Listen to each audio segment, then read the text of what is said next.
In January 1968, he deployed a second time to Vietnam as a coxswain on the river patrol boat with the mobile riverine force.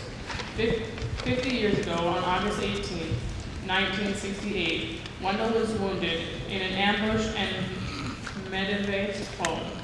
After leaving the Navy in 1969, he found work in the meat industry. He retired from Lucan's Village Foods in 2001 and enrolled at Bemidji State University to learn the writing craft. His memoir has been used in universities and reading clubs. The book led to reconnecting with men he hadn't seen in more than 50 years. Wendell recently published his third book. Today, he works on his Chicken House Chronicles series and teaches an expressive writing therapy workshop that guides veterans who struggle with PTSD how to explore their intrusive memories through writing. He also facilitates a veterans writer group at the Bemidji VA Clinic. Wendell is a 2017 recipient of Minnesota Humanities Center Veterans Voices Award for his work with the underserved in his community. Wendell brought with some fish sauce that I would pass around, and then if you'd like to smell it or even try it, and then keep passing it along to the audience. Would you like to welcome Wendell? Has a family member that's on active duty right now. If you do, please stand up for a moment. Next time you write them a letter, tell them that they were remembered today. So students, if you would please rise. Stand up. This is called standing at attention. When I say salute, you bring your right arm up, elbow straight out, and your fingers just above your eyes out. Students, salute. Now hold it. Honored veterans, we salute you. 2. Students, please be seated. During World War II, President Roosevelt spoke of the 4 freedoms: freedom of speech, freedom of worship, freedom from want, and freedom from fear. To me, freedom is the little things we take for granted. I want to tell you a story, and as I talk, compare my story to how you live at home. 50 years ago, during the Vietnam War, I drove a river patrol boat. We had a 7-man crew. The summer of 1968, we went on an operation deep in the jungles in a place called the U Minh Forest.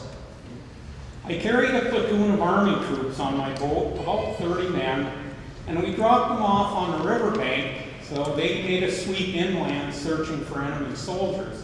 I drove the boat up a couple miles and beached it, waiting for them to come around and pick us up back up at the riverbank. I beached our boat in front of a Vietnamese family house. There were only very old people and little kids on both sides. Enemy soldiers took some of the family members, and the South Vietnamese government took some of the family members.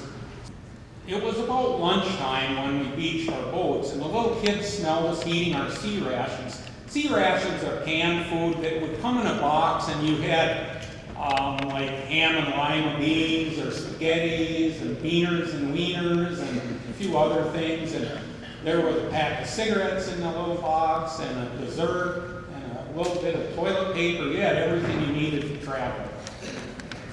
So like all children, these Vietnamese kids were really inquisitive. They smelled our food cooking, and they started climbing up onto our boat.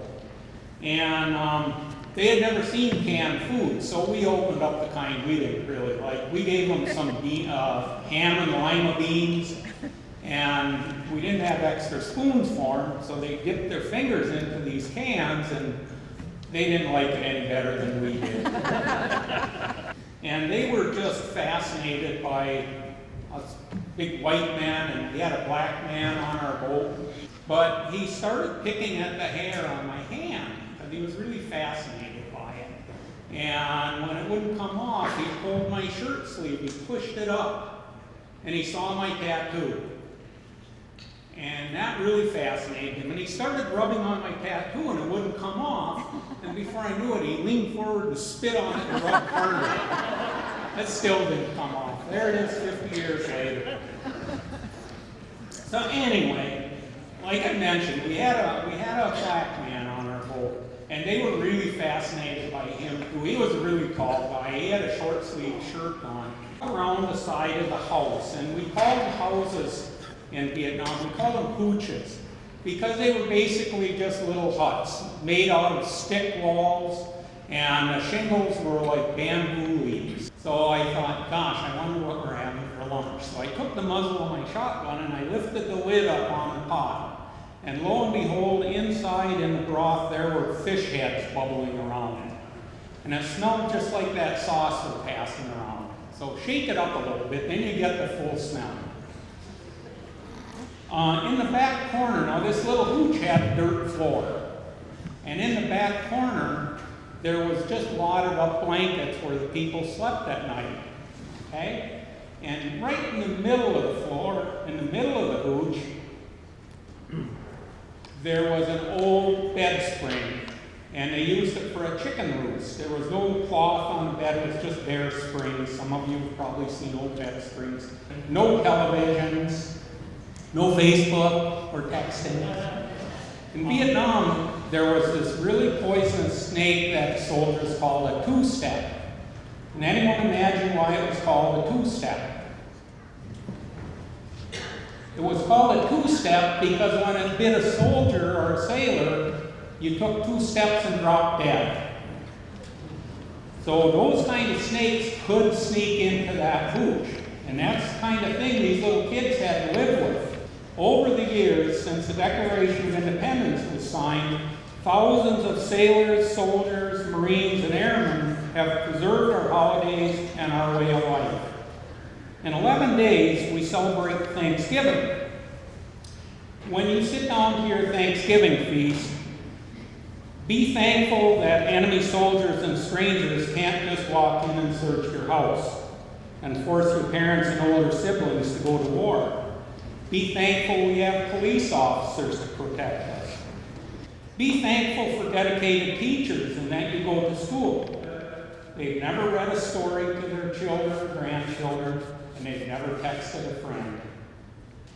I want to play a little game with you students today. Pretend that you are one of these Vietnamese children. Sorry there's no girls in the picture. I'm going to tell you how children in the United States live. And you're a Vietnamese kid that I'm talking to. Okay? Let's pretend that this little American child's name is Jeffrey. Now remember, you're a Vietnamese child that I'm speaking to. You live in that jungle along that riverbank. After big supper, Jeffrey might read a book or do some homework. And the little Vietnamese boy would ask, what is supper? What is a book? What is homework? Maybe Jeffrey will watch TV or play games on his tablet and crawl into his warm bed. I'm telling a little Vietnamese boy this story. And you would ask, what is it like? What is a warm bed? You see, these little Vietnamese children have no idea of the little freedoms that we take for granted every day. Tonight, as you doze off, remember those little boys and girls across the world who will sleep on the floor, wrapped in a filthy blanket, with spiders and snakes cuddled up to them for warmth. Thank you.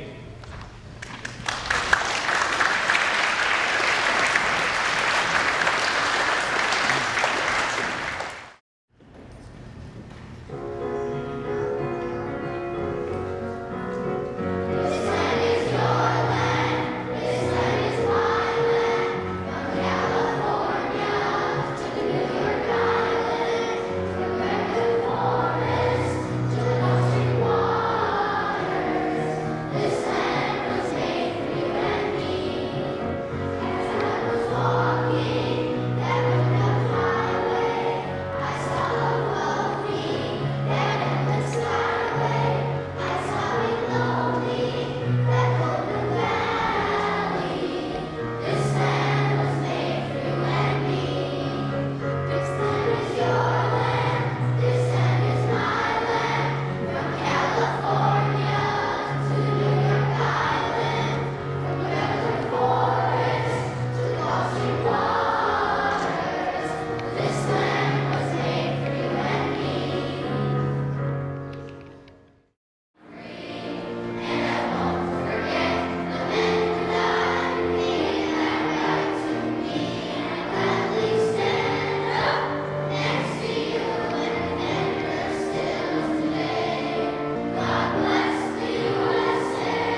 approved.